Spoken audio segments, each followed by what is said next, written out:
মধ্যপ্রাচ্যের যে যুদ্ধ প্রসঙ্গ সেখানে বাংলাদেশ নানানভাবে এফেক্টেড এরই মধ্যে হয়েছে। বেশ কিছু ফ্লাইট বাতিল হয়েছে, আমাদের শ্রমিক যাদের যাওয়ার কথা তারা যেতে পারছেন না, আবার অনেকে সেখানে গিয়ে আটকে আছেন।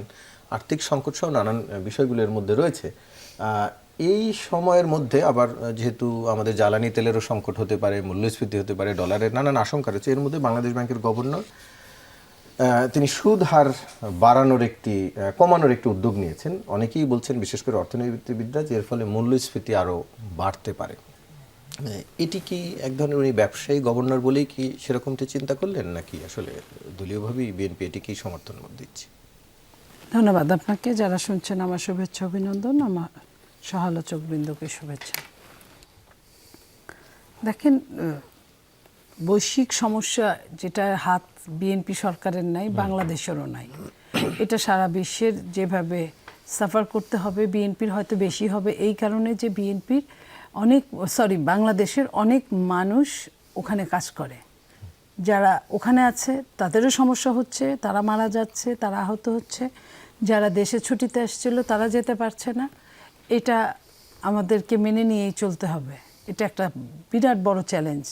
এবং এই সাথে এটা বলবো যে সরকার চলে গেলেন সদ্য, তারা স্বাভাবিকভাবে 2-3 মাসের মিনিমাম জ্বালানি রেখে যেতে পারতেন।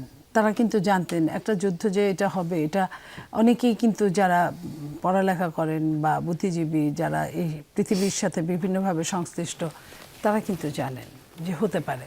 তাহলে কেন তারা এমন যে না একদমই কোনো টাকা ছিল না, তা না।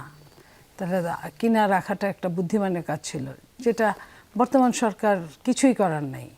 সাফার করা ছাড়া, জনগণের ভোগান্তি বাড়া ছাড়া, চেষ্টা করে হয়তো অন্য কোনো জায়গা থেকে দিয়ে তেলটা আনতে পারে, কিন্তু সেটার অনেক খরচ পড়ে যাবে। এটা বুঝে নিয়ে বিশ্বে অলরেডি তেলের দাম অনেক বেড়ে গেছে ইতিমধ্যে। তো সেটা মেনেই আমাদেরকে চলতে হবে। এবং আমাদের রেমিটেন্স, যে মধ্যপ্রাচ্যের ভাই বোনেরা যারা সবচেয়ে বেশি রেমিটেন্স আমাদের দেয়, সেই রেমিটেন্স যোদ্ধারা এখন বিপদগ্রস্ত।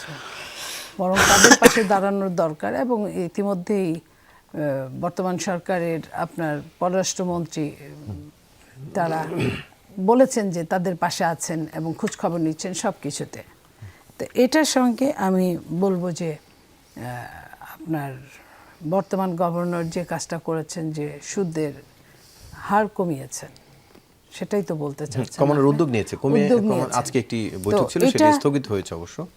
এটা একটা জিনিস যেটা আপনার যদি মনে হয় যে